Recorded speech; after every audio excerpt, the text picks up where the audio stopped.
Well, there's short-term dangers and long-term dangers. I guess I'm most concerned about the long-term dangers because those are the ones that people think are maybe just science fiction.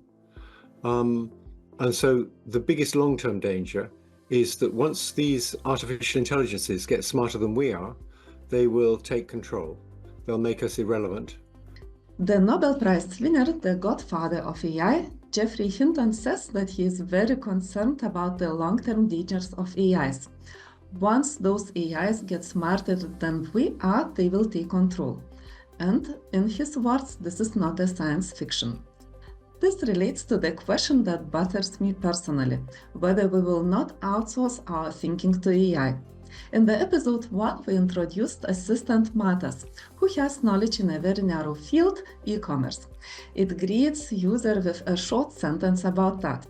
However, when it was launched, I received calls such as, the chatbot doesn't work, it answers only 3 questions out of 10. Obviously, the users don't read that short sentence. They want answers to all kinds of questions and guidance on how to act. How much time they will spend on considering the answer? I'm afraid no time. The thinking will be outsourced to AI. So how can we ensure that we stay smarter as AIs? And thank you, Frank, for taking time to share your thoughts about that. It's of course a challenging question because it's also a philosophical and also a security-related question. How can we stay smarter than AI? One of the things is that even up till today, you can see that AI still needs in a lot of fields to be fed by humans, because in the human there is not only in the human mind it's not only facts but also intuition, and facts you can train, and even facts train AI with facts. They can carry and process maybe much more facts than a human being or a customs office or a person who imports something, a consumer who wants something, who wants an answer. Facts can be processed, but intuition can. It's much more difficult. We are not in the stage yet that intuition is actually being dealt with by AI. And although sometimes you see there is an upcoming sense of intuition now, because recently you saw that Amazon is re-promoting its Alexa as also an AI instrument against the other big tech AIs, and they say that when they use, let's say, the system, then it responds on how you feel, which is actually intuition, but it responds on how you feel up till today based on what you say, on the combination of your words. But your words can be very proper and detailed, but still your face can be different, and that combination is yet still far away. So I think the intuitional part, that's exactly the part where we move, where we still have, let's say, the human lead. That's a very interesting aspect you shared. I would like to go to a question related to your book, because in the book you were writing about the future of the Netherlands customs, and you started the book with that. And the Netherlands customs is a front runner in innovation and AI.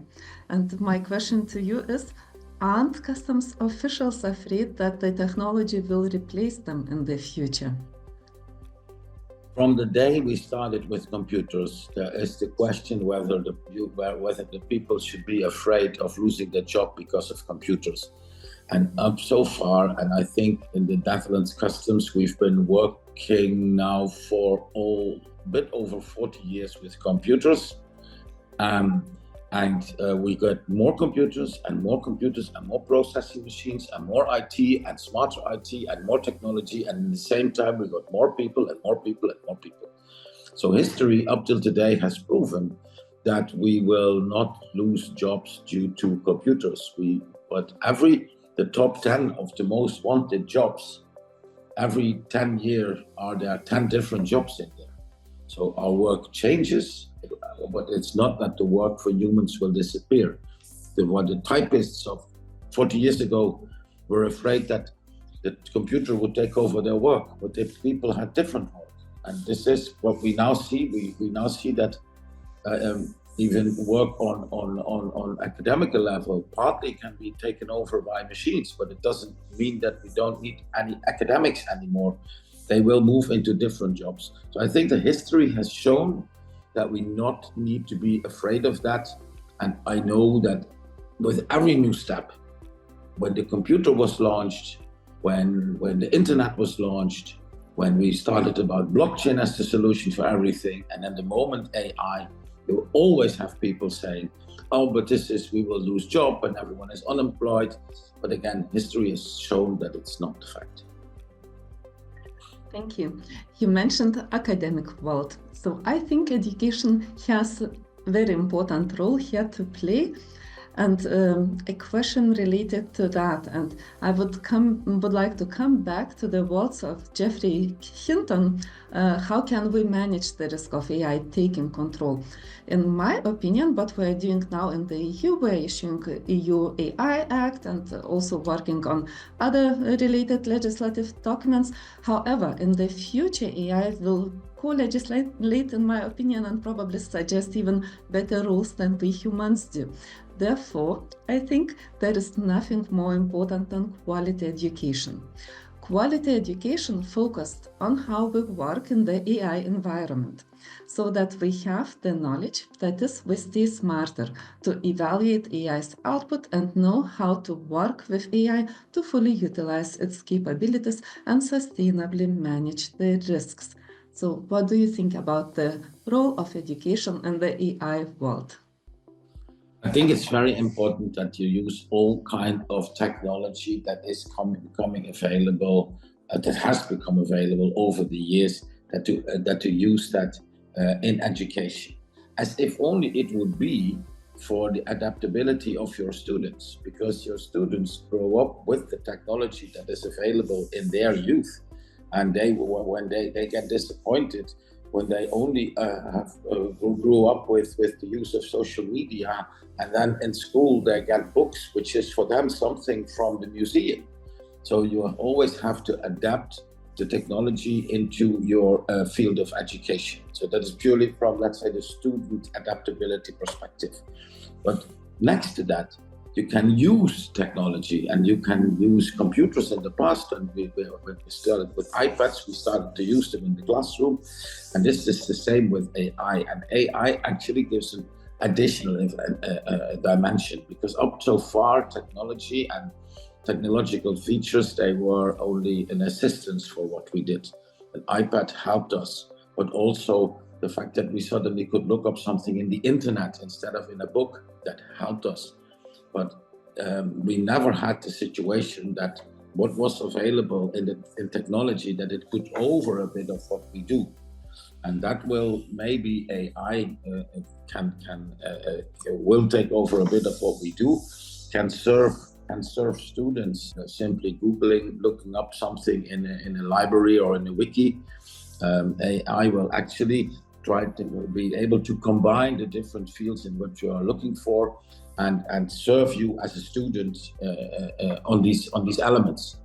And you need that, because the span of control for students nowadays is much shorter, because they grew up in a different world with the use of technology. Everything is going fast.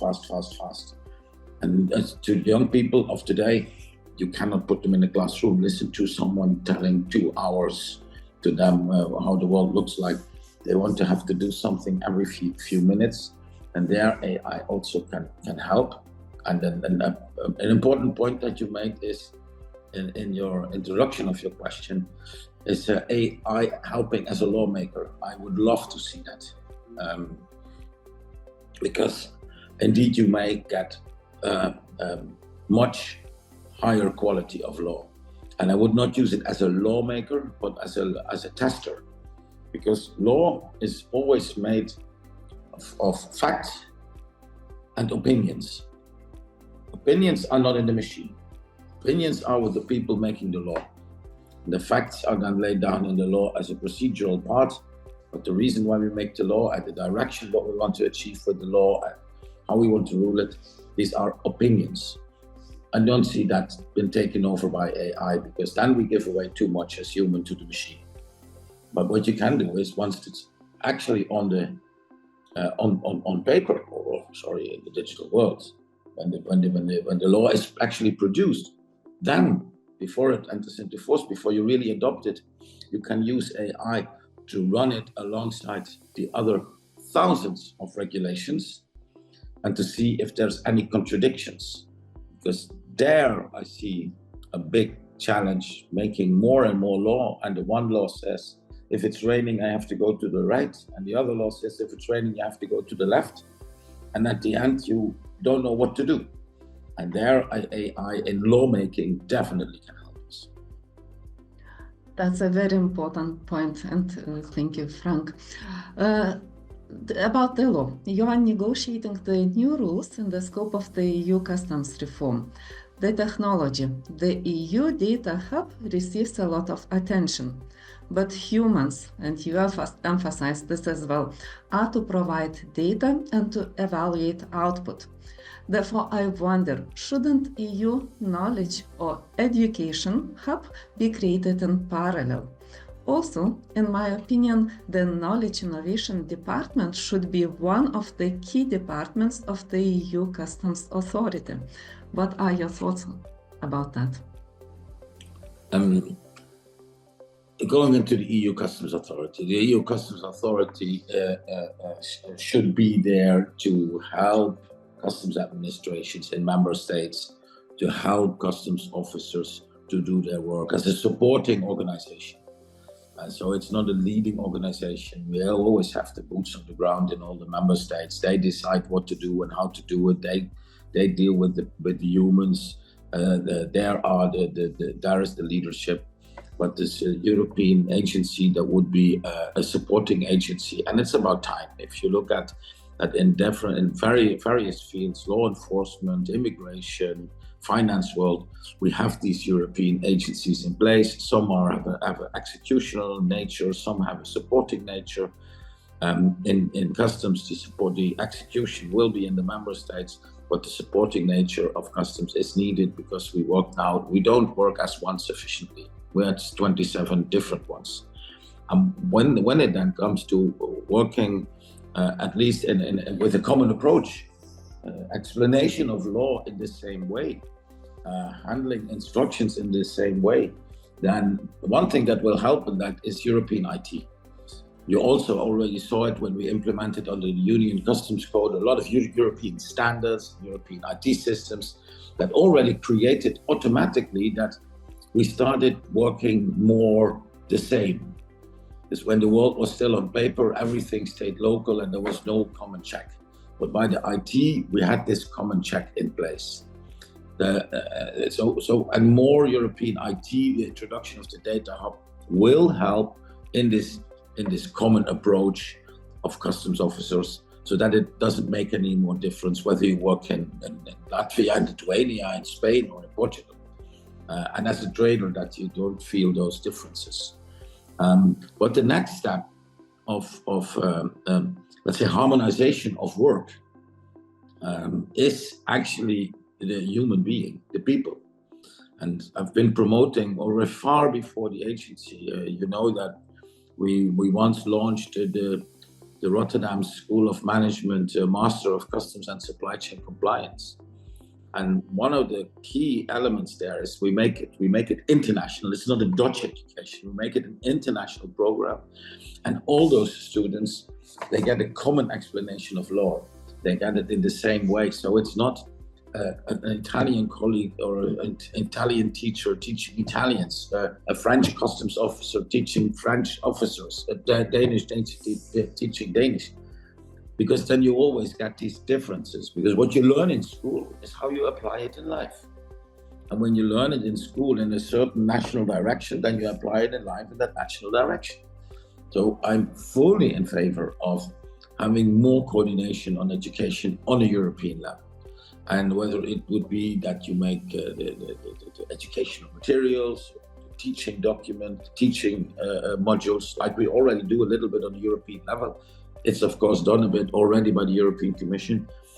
but a much stronger role in supporting education is important. And actually, it's not only important for this harmonized way of working, but it's also to learn to know each other better.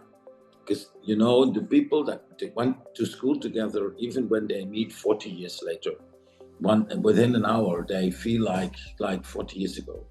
So, and when you have people in the European school, and this would spread out over all over Europe, then still they have this connection. It strengthens the connection. This may be a step too far at the moment, but I would definitely hope in future that we get some European kind of like schools in place, like we did it with the Master of Customs and Supply Chain Compliance, that someone like this does not need to be done by the agency, but definitely it would be interesting to have the agency facilitate or support something like that. I don't know where it's going, but it would be indeed very nice if we could have something like that. So European education, a role for that is very important.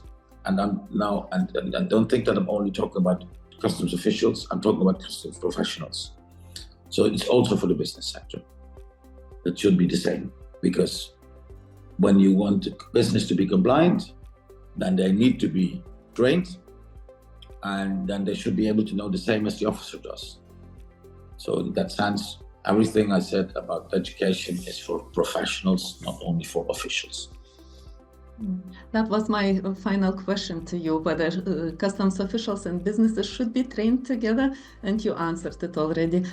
I also think that this must be done together. We need to know each other's thinking, and how to comply, how to ensure compliance together. Thank you very much, Frank. That was very insightful and great to know what you think and how you see the future. And let's hope that we will manage successfully the risks, raise the quality of data. Probably when we speak in 5 years, the quality of data will be much different than it is today, because we have good education in place and the reform goes smoothly and well. Many thanks. Yes, you're much welcome. You know what I wrote in my book, how the world looks like on the 1st of January 2040. Everything is run by technology, so we still have a long way ahead. Thank you for inviting me. Thanks.